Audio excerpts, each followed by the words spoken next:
fait, le steampunk, c'est avant tout un genre littéraire. Le terme steampunk a été inventé à la fin des années 60. Ça a été pour parodier en fait le terme de cyberpunk. Donc cyberpunk qui est en fait le futurisme dans le sens... le meilleur exemple, c'est Matrix au niveau vidéo.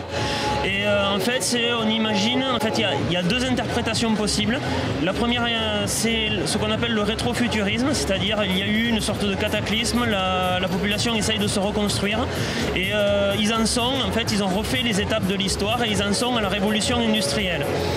Et la deuxième interprétation possible, c'est on a gardé la même ligne du temps, on se revient au 19e siècle, mais dans un univers fantastique.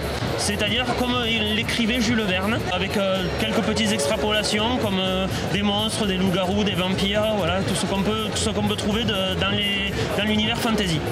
Un peu comme tous les mouvements, c'est parti forcément des États-Unis, qui est un peu le berceau de ce genre d'idées.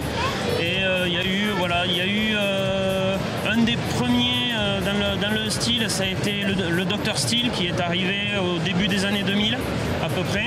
Ça existait déjà bien avant, il y avait des artistes un peu isolés qui faisaient ça. Et lui a vraiment démocratisé ça, où ils ont été des millions de personnes à le suivre.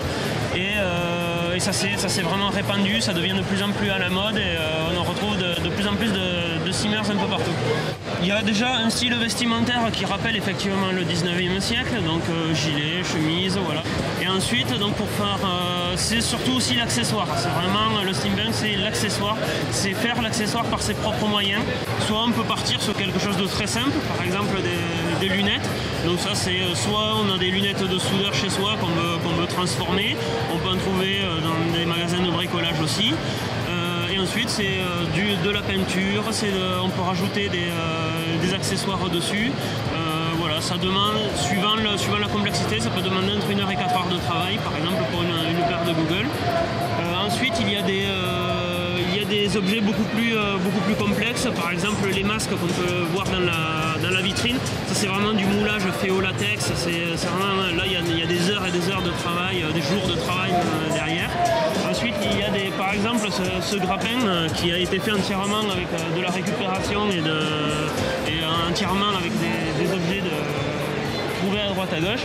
Là il y a une bonne dizaine, quinzaine d'heures de travail à peu près sur ce genre d'objet.